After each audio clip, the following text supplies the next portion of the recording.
जब भी कोई रेल प्रेमी प्लेटफॉर्म पर खड़ा होकर दूर से आती हुई ट्रेन को देखता है, तो उसके चेहरे पर अपने आप खुशी झलकने लगती है। मन में बस एक ही बात आती है, वाह, क्या शानदार नज़ारा है। तेज रफ्तार से दौड़ता हुआ एक दमदार लोकोमोटिव जब लंबी ट्रेन को खींचते हुए सामने आता है, तो पूरा माहौल रोमांच से भर जाता है। और अगर ट्रेन पूरी तरह एयर कंडीशन्ड हो, साथ में आधुनिक एलएचबी कोच लगे हों, तो उसका आकर्षण और भी बढ़ जाता है।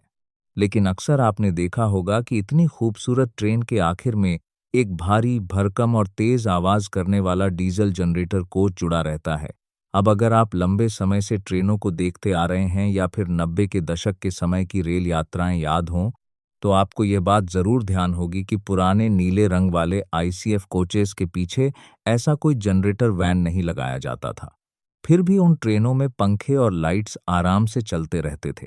तो आखिर ऐसा क्या बदल गया कि आज की आधुनिक एलएचबी ट्रेनों को अलग से डीजल जनरेटर की जरूरत पड़ती है, जबकि पुरानी आईसीएफ ट्रेनें बिना इसके भी काम चला लेती थीं? और क्या आने वाले समय में रेलवे इन जनरेटर कोचेस को पूरी तरह हटाने वाली है? आइए इस पूरे विषय को बेहद आसान तरीके से समझते हैं। सबसे पहले यह समझना जरूरी है कि पुराने आईसीएफ कोचेस की बिजली की जरूरत कितनी कम होती थी और उन्हें बिजली मिलती कैसे थी। उन कोचेस में यात्रियों के लिए मुख्य रूप से सिर्फ पंखे और लाइट्स ही बिजली का इस्तेमाल करते थे। लाइट्स भी अधिकतर रात के समय ही उपयोग में आती थीं, जबकि दिन में उनकी जरूरत लगभग नहीं के बराबर रहती थी। इसलिए कुल बिजली खपत काफी सीमित थी। इन कोचेस में एक खास तकनीक लगाई जाती थी। ट्रेन के कुछ एक्सल्स पर अल्टरनेटर फिट किया जाता था। जिस तरह किसी कार में अल्टरनेटर इंजन की मदद से बैटरी चार्ज करता है, उसी तरह ट्रेन के पहिए घूमने पर यह अल्टरनेटर भी घूमता और बिजली पैदा करता था।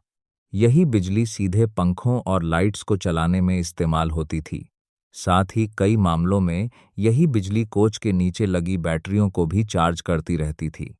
जब ट्रेन स्टेशन पर खड़ी होती और अल्टरनेटर काम नहीं करता, तब वही बैटरियां बिजली सप्लाई संभाल लेती थीं। मतलब चलते समय ट्रेन खुद अपनी जरूरत की बिजली तैयार कर लेती थी। लेकिन 2000 के बाद जब एलएचबी कोचेस भारतीय रेलवे में आने लगे, तब तस्वीर पूरी तरह बदल गई।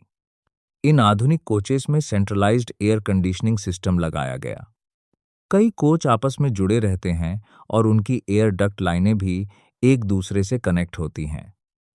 लगातार कूलिंग और तापमान नियंत्रित रखने के कारण बिजली की मांग अचानक काफी ज्यादा बढ़ गई। इसके अलावा पेंट्री कार में इस्तेमाल होने वाले ओवन और दूसरे किचन उपकरण, bio toilet system, mobile charging points, digital display और अन्य इलेक्ट्रॉनिक सुविधाओं ने बिजली की जरूरत को पहले से कई गुना बढ़ा दिया। अब इतनी बड़ी बिजली मांग को सिर्फ अल्टरनेटर और बैटरियों के भरोसे पूरा करना संभव नहीं था। इसी कारण एलएचबी ट्रेनों के आखिर में डीजल जनरेटर कार लगाई जाने लगीं। इस व्यवस्था को एंड ऑन जनरेशन यानी ईओजी सिस्टम कहा गया। इसी तकनीक की मदद से राजधानी, शताब्दी और दुरंतो जैसी प्रीमियम ट्रेनों को पूरी तरह एयर कंडीशन्ड बनाना आसान हो पाया। हालांकि इस सिस्टम के साथ कई समस्याएं भी सामने आईं।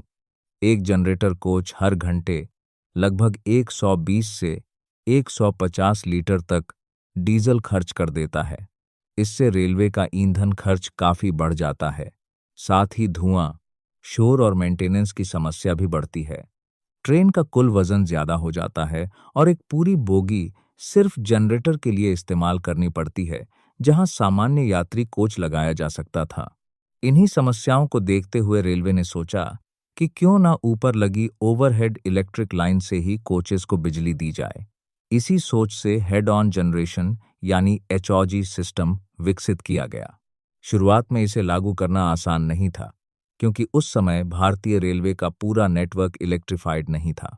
कई रूट्स पर बिजली की लाइन मौजूद थी, जबकि कई सेक्शनों में डीजल इंजन इस्तेमाल करना पड़ता था।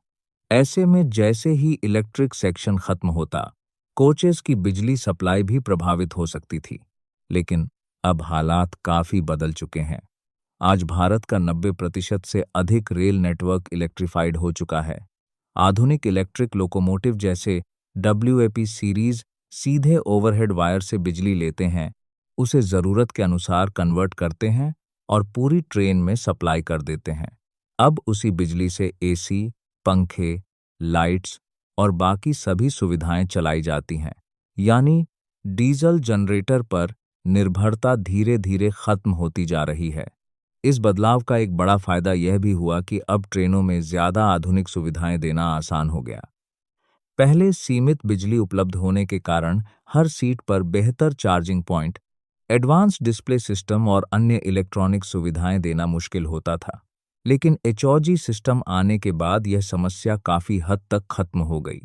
आज वंदे भारत जैसी आधुनिक ट्रेनों में भरपूर बिजली उपलब्ध रहती है और हर सीट तक पावर पहुंचाना सामान्य बात बन चुकी है।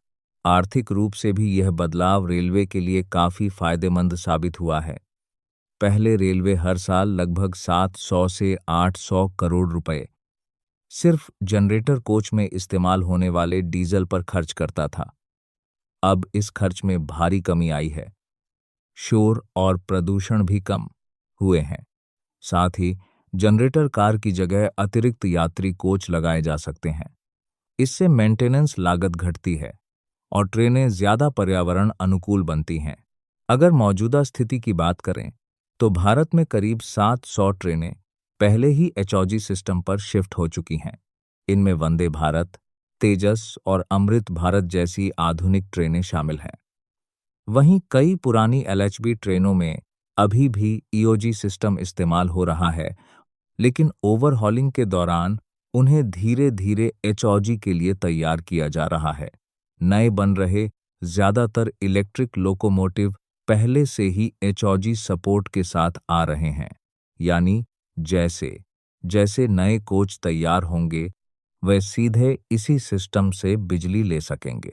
हालांकि अभी भी कुछ चुनौतियां मौजूद हैं। देश के हर रूट पर पूरी तरह इलेक्ट्रिफिकेशन नहीं हुआ है। कुछ सेक्शनों में आज भी डीजल इंजन चलाना पड़ता है। मांगाता तक कार बाग, जहां HOG सिस्टम लागू करना आसान नहीं होता।